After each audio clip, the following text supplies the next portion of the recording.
Уште 4 дена до презентацијата на извештајот за напредокот на Македонија и ситно одбројување за носење на законот за јавно обвинителство. Официјално, во обезбедувањето на двотретинското мнозинство нема поместување, како што последно рече министерката за правда. Но извори за Алфа во преговарачките тимови на двете најголеми партии велат оти пред 29 работата ќе биде завршена. Со други зборови, законот кој инаку е спорен заради делот со СЈО, односно случаите што тимот на Јанева ги процесуираше нелегално после завршувањето на мандатот на 30 јуни 2017, сепак ќе се донесе. Договорот, неофицијално, е СЈО да е посебно оделение во рамките на државното обвинителство, а спорните процесуирани случаи, но и оние кои засегаат функционери на ДУИ, да се преземат од страна на јавното обвинителство. Ова значи дека најголемата опозициона партија не се противи на отворањето на случаите, ами на нелегалниот начин на кој тоа Јанева го изведе кога не смееше. Сега клучното прашање е дали специјалната обвинителка ќе одговара за тоа што постапи спротивно на законот, според кој не смееше да процесуира случаи после 30 јуни. Не може да ме сменат, мене како мислите да ме сменат? Со законот, со новиот. Со кој закон? Со законот за јавно Таму не обвинителство. пише во законот, нема персонални решенија. Не се пишува дека ќе се смени лицето тој и тоа.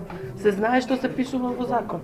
Мислам, ако сме писмени толку во Македонија, за да сватиме дека тоа не се пишува во закон.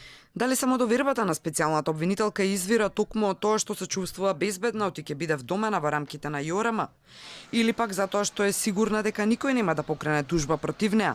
Имено токму тоа го стори Битолското здружение на граѓани за непочитување на прописите.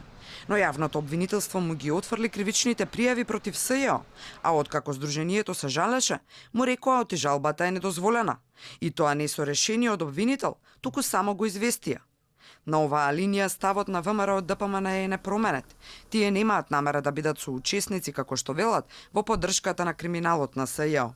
Иако знаеле дека после 30 јуни не смеат да подигаат обвинение и да собираат докази, значи тие продолжиле, покренале дури обвиненија пред судот, загрозиле човекови права на одредени лица, направиле штета и тоа, сакаат сега од нас да се амнестира.